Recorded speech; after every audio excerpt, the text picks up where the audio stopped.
3 days, just 3 days after I released this video stating my theory that Meghan Markle's jam brand was all a farce, she admitted that the jam brand is kaput. And that's not all. Buckle up. We've got a lot to get to today. Show me life, show me love, make a change, time is up. Hey everyone, welcome back to ashleybinspiredtv. I'm a former TV news reporter and Hollywood actress who takes you behind the headlines. If you're new, hit that subscribe button, join the Beekeepers, help us reach our next goal of 10,000 subscribers. We appreciate your support. So just 3 days after we released our theory of analyzing Meghan Markle's jam brand, her Netflix show, her deal, we put the pieces together and we said on this channel that we think this was all a farce. This was all just branded merch to support her concept that she was a female founder. If you haven't watched that video, I want you to catch up on that video next. She announces, and I honestly didn't know this would come so soon, that there's no more jam. And I know everyone, because I shared this on our community post, was like, boom, called it. And I didn't realize how satisfied this would be so quickly, because it just feels good to be able to identify something that is a farce and to prove that your theory was actually true. And she gave this interview to the Fast Company, and I want to break this down with you, and then we're going to get into her last episode of Confessions of a Female Founder, where she interviews a very prominent woman in the female founder space, Sara Blakely, the owner of Spanx. But that's not all. We also have some news that's coming out of the Montecito neighborhood, a little surprise appearance she's going to have with Beyonce's mother. So we've got a lot to get to. But first, I want to pull up this Fast Company article because it says a lot without saying a lot. And it also just is a reminder that a lot of outlets truly are so biased these days, and they go into these stories with an angle and they use floundery language to support whatever angle they're trying to support. And obviously a lot of these outlets want to stay in good standing. Instead of just reporting the facts about these celebrities, they want to stay in good standing with these celebrities. So they use language like Meghan Markle built her pioneering partnership with Netflix, instead of just saying the truth, which is Harry and Meghan had a $100 million Netflix deal, and they're failing to deliver on their promise of creating high-profile, good content. Now, they're creating content, but we'll see how long it lasts. But let's go over this interview, because she says a lot without saying a lot. First off, we can tell right away that this article is so biased because it says, on the show, Meghan talks with female founders about the origins of their businesses along the lines of Guy Raz's How I Built This. But the show also has another dimension. It allows Meghan to get practical advice about launching her own lifestyle brand as ever, which is again supporting our theory, which we now know to be true, that her brand was just to support the concept of her being a female founder. And what I hate about this is that they talk about giving practical advice when every single podcast we were open ears. Like I've told you guys in past videos, I used to, buy into her whole brand. And then the more and more you realize it's all just a farce. And the brand was just to serve as a prop to the bigger Trojan horse, which was the Netflix deal. But you would think that they would at least keep this up, and they never did. They decided to release just a small batch of products. Now, one thing we learn right away is that Meghan says that there was a huge pivot in building her brand and a U-turn that she had to take with Netflix. And this, to me, is staging Netflix as being the scapegoat. So when something goes down, it's not her fault. She doesn't have to take responsibility. She doesn't have to take the blame. The article says that she'd been exploring various ways of launching a business when Bella Bajaria, Netflix's chief content officer, approached her. Meghan says, quote, "At the time, I've been working towards building out my own in-house team, but I had a complete U-turn because I completely bought into a vision she was sharing, which is where content and commerce meet, not in a product placement way, but rather in an ideological way." What do you even mean by that? I think that's what a lot of us who are reading this garbage, we're like, what are you even saying with your words that you're using? Not in a product placement way. Well, that doesn't make sense because you place the product, the jam, in the show, and you keep talking about your company throughout the show, but rather in an ideological way. What does that mean? What do you mean ideological? She uses these very specific kitschy words to throw us off, and it's like she doesn't speak like a normal human being to distract from what's actually going on, that there was never a brand that was actually built to succeed in, at least. In many ways, it says this is a pioneering partnership for Netflix. Along with Meghan, the Netflix team decided it made sense for As Ever to exist on its own without any Netflix branding. That was not a good idea, probably. This is why the line isn't called With Love Meghan, like the show. The brand is in the same universe as the show, but they're not the same. So this article talks about Bridgerton. And we saw Bridgerton is a huge show on Netflix, right? Like there's 11 books, I think 4 or 5 seasons so far. And every time a brand partners with the show Bridgerton, they make sure that they have everything in stock. So Williams-Sonoma had a Bridgerton line. I loved their tea kettle products and home decor. And then also the brand Kitsch had a Bridgerton line. There's a lot of different brands that have partnered with the Bridgerton line. Meghan's goal was never to do this. Meghan's goal was just to say, I created a product. See, I'm a female founder. Ugh, the pressures of being a female founder these days. I could do a whole show and pony dance for how she used this to just be her script, to be the thing she talked about. And she never meant for it to actually be successful. We're going to get to how she does this in her latest podcast episode in just a minute. But she points out that Netflix is not just a financial backer. The company's consumer packaged goods team works closely with Meghan's team to manufacture the products. I think this is just more and more examples of how she's really staging Netflix to fall on the sword if this goes wrong, which everything about this has gone wrong. She says we were on daily calls, working through product development, SKUs, and inventory. We have a field trip tomorrow to look at different manufacturers and suppliers as we expand the brand. This reminds me of when I was a kid and I would take my mom's craft room. We had an extra room. Instead of it being a guest room, she turned it into like a craft room. And I would pretend it was a store and I would pretend I was selling all these things. And this is exactly what Meghan, I feel like she's doing, because it seems like, oh, that's something I would have said when I was 6 years old, having my little craft room store. I would have said, we have a field trip tomorrow with the manufacturer's kids. What are you even saying? What comes next for As Ever? Well, again, just lies. It's like every time a media outlet lies, we continue to lose trust and credibility in the media. This company says As Ever's first collection was a runaway success. How much inventory did she have? Why aren't you asking that? Why are you just calling it a runaway success? Meghan says that even through the team spent a year preparing the line and forecasting demand, all the products on the site sold out in 45 minutes because you only made 45 products and you gave 40 of them away to Oprah. Now they're trying to plan As Ever's next phase. Listen to this. I cannot believe that this brand is even existing, fastcompany.com. The easiest thing to do would have been to endlessly restock the popular products, which would likely sell out very quickly again. Just say what it is that this brand is doing. You are just propaganda and PR promoting a false narrative. And the easiest thing to do would have been to create products. Well, if that's the easiest thing to do and you run a business, then that's what you do. You keep putting out the product. So why aren't you putting out the product if that's the easiest thing to do and it's going to quickly sell out? All of the other companies who lined with and partnered with Bridgerton, for instance, as their show, they continued to restock. But no, Meghan doesn't care, because Meghan doesn't care about the brand. She's not caring about trying to make money off of this brand. And this is what we pointed out in our past videos. I highly recommend you catching up on those videos, because you start to pick up on all these puzzle pieces that lead to this very conclusion, which we now have to be true, that this was all just a farce. The article continues on to say, there are some clues about the new items might be in the pipeline. Meghan's trademark application for her brand could include things like cookbooks, tableware, cutlery, and servingware. I want to really focus on the hospitality angle of As Ever.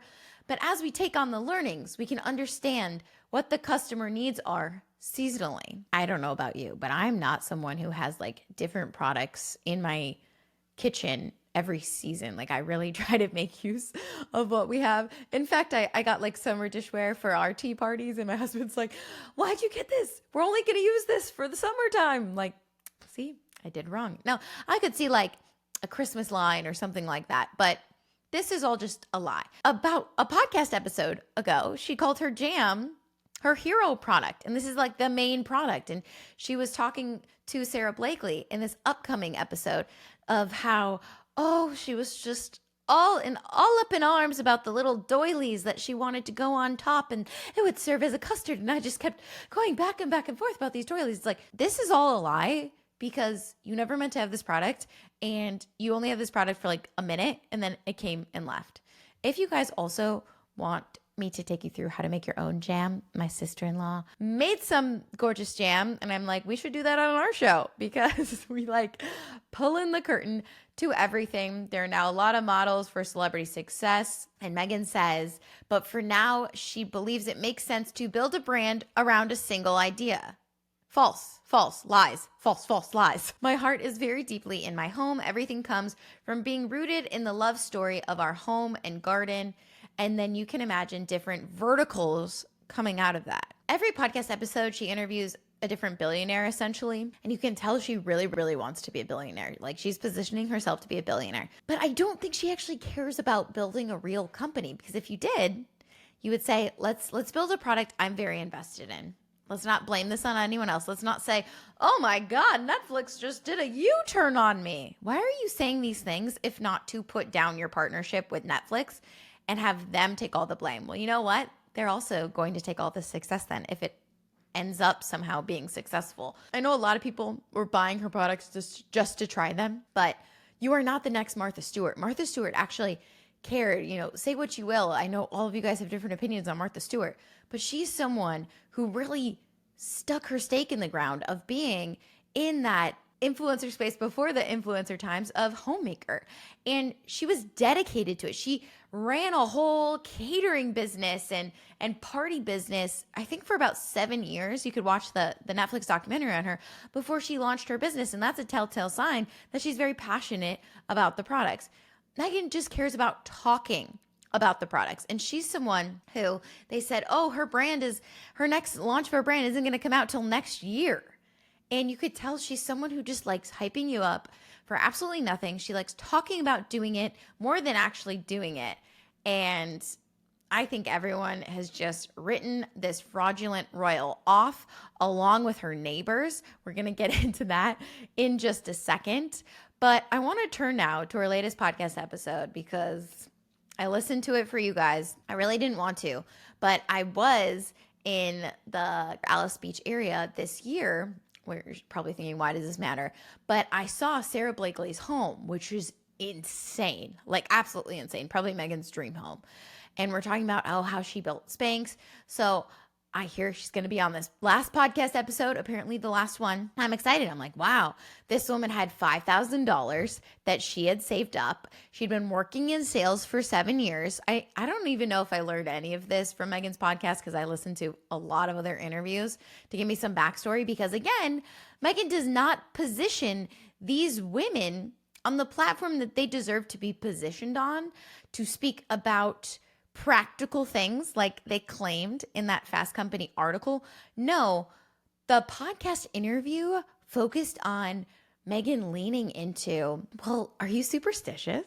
Like, tell me more about your superstitions. Because Sara Blakely has said in past interviews that she carries around a red purse that she's had from the beginning. Do we think that this superstition is what made Sara Blakely's company that transformed like the female garment industry? No. And yet Meghan spends the whole podcast talking about that, talking about feminine energy with her.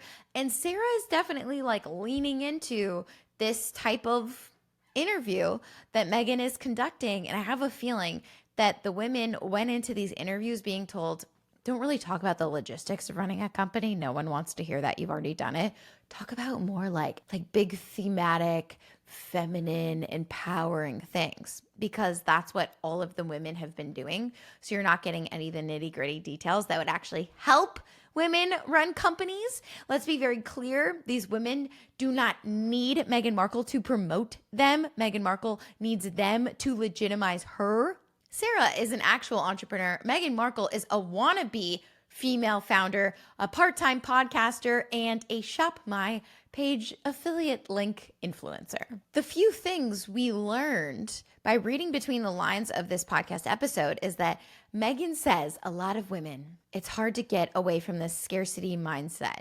She says that it's easy to attach to of like, I'll never have enough, even when someone like her and Harry have a net worth combined total of $62 million, and Harry inherited $10 million from Princess Diana. This is what happens when rich people cosplay as like struggling entrepreneurs. They just look absolutely ridiculous. She also says in the podcast that you can feel bad when you have too much. And I think the only people that really feel bad when they have too much are people who feel like they don't deserve it, people who didn't actually earn it, and people who probably aren't being generous with their money.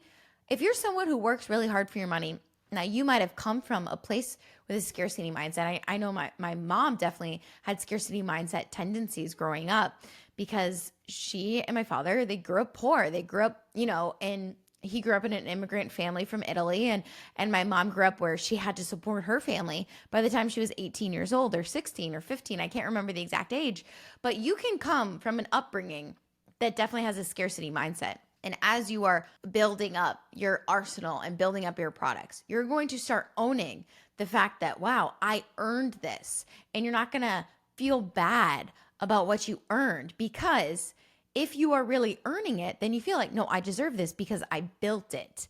And you should feel like you earned it if you did build something that is now profitable.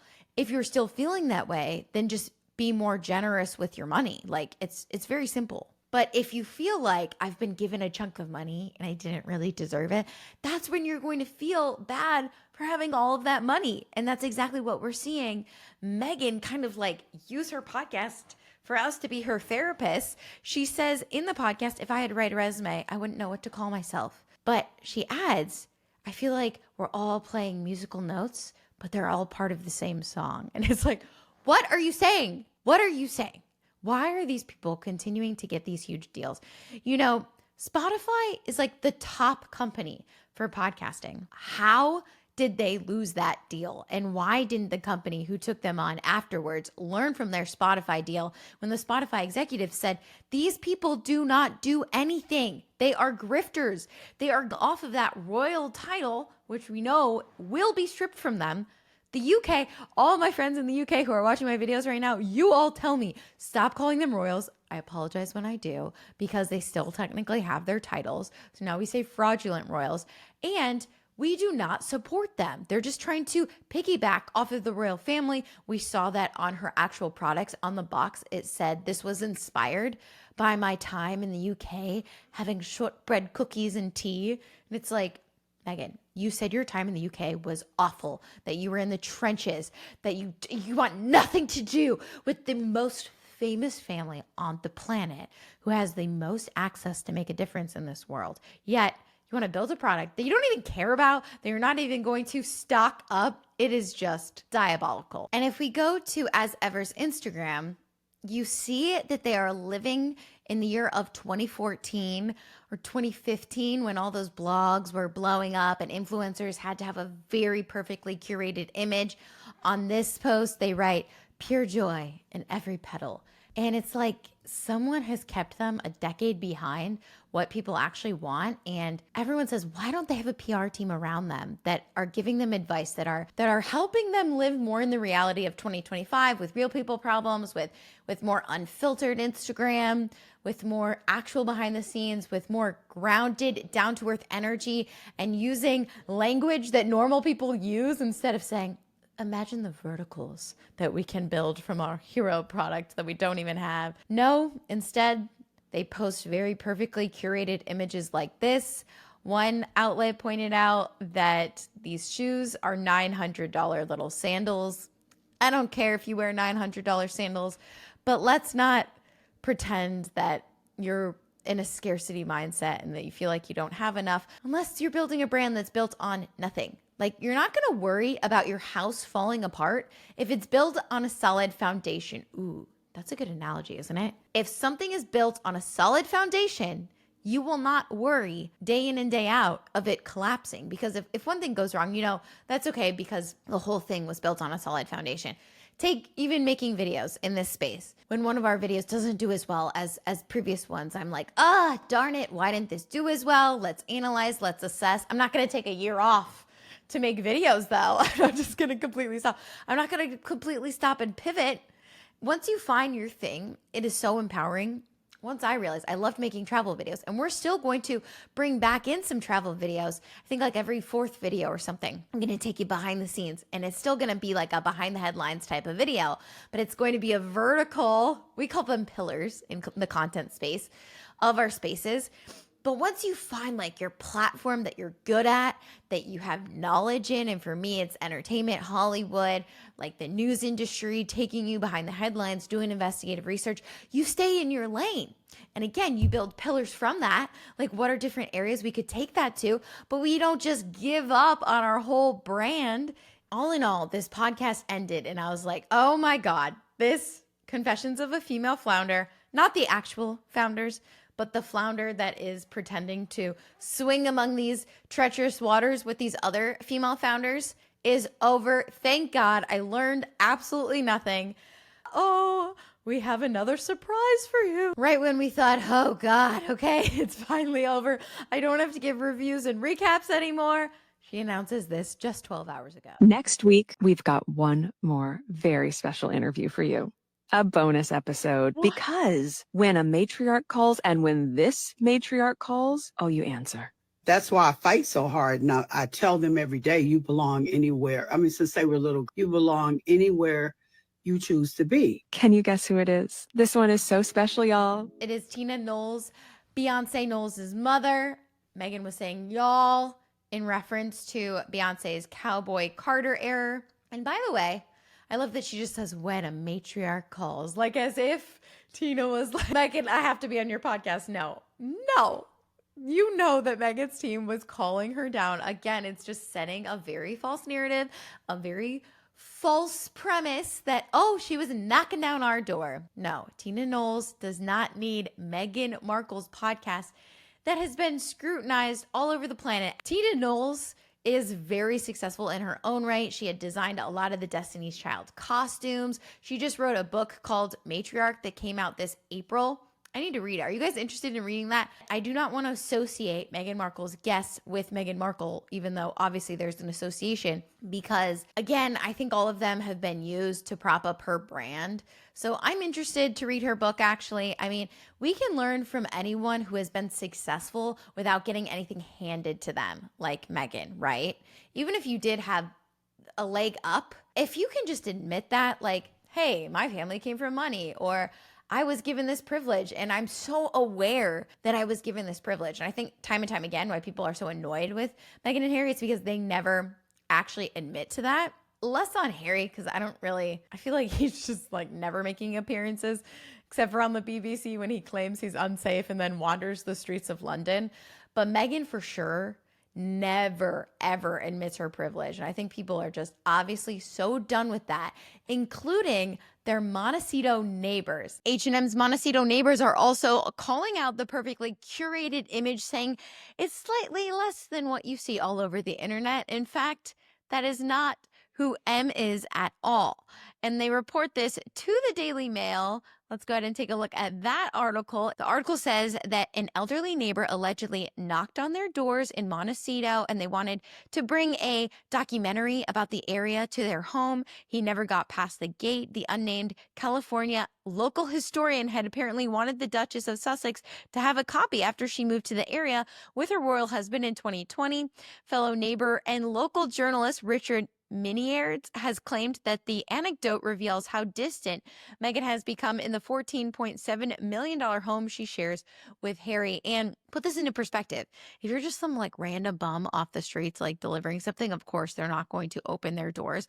But if you're a neighbor in that little compound, which probably is a gated community to begin with, like, why wouldn't you welcome your neighbors with open arms? She talks about with Jamie Kern Lima that they love being rocking chair neighbors, and they just sit on their rocking chairs and talk for days and days on end, for hours and hours on end. The gentleman said she cultivates a very controlled image. She pays attention to every appearance, every word, every gesture. Here in Montecito, we appreciate simple people, even famous ones. Oprah Winfrey, for example, shows up at charity events. Meghan doesn't play the community game, which I would think would be very important, especially if you're building a lifestyle that's like, I love hosting and welcoming people into my home and dropping off jam on their doorstep.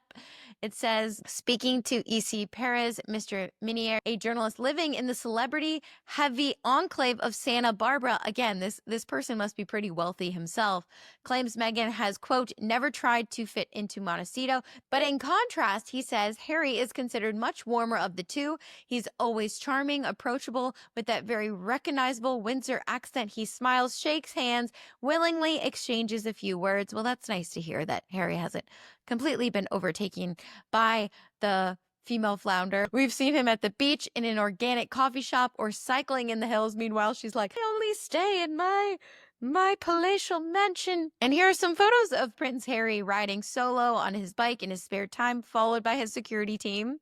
Looks like he has plenty of security to me. The neighbor says he is less in control and more natural than his wife, Meghan. He went on to say Meghan, on the other hand, is practically invisible. She's there, of course, but she shows very little. Her relationship with Montecito is distant, shall we say. And this says a lot when this neighbor is willing to say, you know, even Oprah Winfrey, obviously billionaire and the most known person on the planet, even Oprah will make appearances at these things, is much warmer. I think that's when we can really tell that someone is being not as biased as other outlets. Like when an outlet is just reporting, like the Fast Company on Meghan, and they're like, oh, her pioneering deal with Netflix, and oh, it was bound to sell out so quickly. It's like, if you have nothing to say on the other side of that, if you have no, this is what some say, but critics say blank. Like we were always told in journalism, on TV news, you can't just present one side, obviously. So when an outlet does present one side, you can tell it's manufactured. So for this historian even to say, you know what, there are people that are super rich in the neighborhood who are much more famous than Meghan and Harry, who make appearances places, it really shows that this neighbor's probably telling the truth. Now, this does contradict what Meghan did tell Jamie Kern Lima, which was that she goes to a yoga class with like 40 or 50 people, sometimes on her own or with friends. She's recently greeted a stranger next to her with a fist bump and a well done. I'm very curious to hear if Meghan actually does involve herself in the community, because it seems like she doesn't. No other community members have come out. Guys, I bet you in a week from now, it's going to be Meghan frolicking solo on a bike in the community going to yoga. Mark my words. Clip it. Clip it now. There seem to be mixed reports in this article. Again, kind of gives us more of backstory. It says that some people report that they do venture out together. They enjoy date nights together at the local steakhouse named Lucky's, or pop out for an Italian meal at Tre Lune, where a margarita pizza is just $24. Okay, well, what's interesting is she's building a whole brand, so to speak, on home, garden, being a good neighbor, hosting, and yet she doesn't even connect with her own community. Make it make sense. Final thoughts. The jam is over. Are you surprised? Do you feel satisfied to know that you guys helped expose this fraudulent royal? The podcast is almost done now that we have a bonus episode with Miss Tina Knowles. Do you guys want me to review and recap that? I am like grinding my teeth recapping these episodes. And I think, honestly, for the most part, I was really going into something about female entrepreneurs saying, you know, let me give this the benefit of the doubt. Like, if you're interviewing very high profile women that have built something from the ground up, you've got to have some good takeaways, right? But no, we learned in this past episode, it's all about feminine energies and superstition and making sure you bring the right bag. It's like, I learned absolutely nothing, and I've learned pretty much nothing this entire podcast, besides the fact that Meghan really deems herself as the savior, the fact that she needed her jam to prop herself up as a female founder in order to even have this podcast, in order to even have her Netflix show, which all makes sense because she's running out of ideas that aren't even her ideas, that are the Netflix people ideas. And she wants to make sure that we know that, because if it fails, it wasn't on her. It was on Jillian or whatever her name was from Netflix. It's not Meghan's fault. Do you guys want me to review this next episode? Are you just like, can we just close the chapter and move on? I want to hear from you. If you haven't already, I want you to catch up on these videos where I talk about how Hollywood has quietly canceled Harry and Meghan. Someone asked, how do you know this? I know this because I talk to a lot of people in Hollywood and they tell me no one cares about Harry and Meghan. Like, they act like everyone is chomping at the bit to hear the news of what's the next product line. No one cares. Absolutely no one cares. People are just trying to survive right now in Hollywood. We do have an interesting story coming up involving Justin Bieber. I actually went to his church that is being accused of being a cult. I went to his church for over a decade, and I'm interviewing a little panel on that. I think you guys are going to find it really, really interesting. If you haven't already, join the Beekeepers, hit the subscribe button. Thank you all so much for your support. Until next time, I'll see you later. Ciao. Show me life, show me love.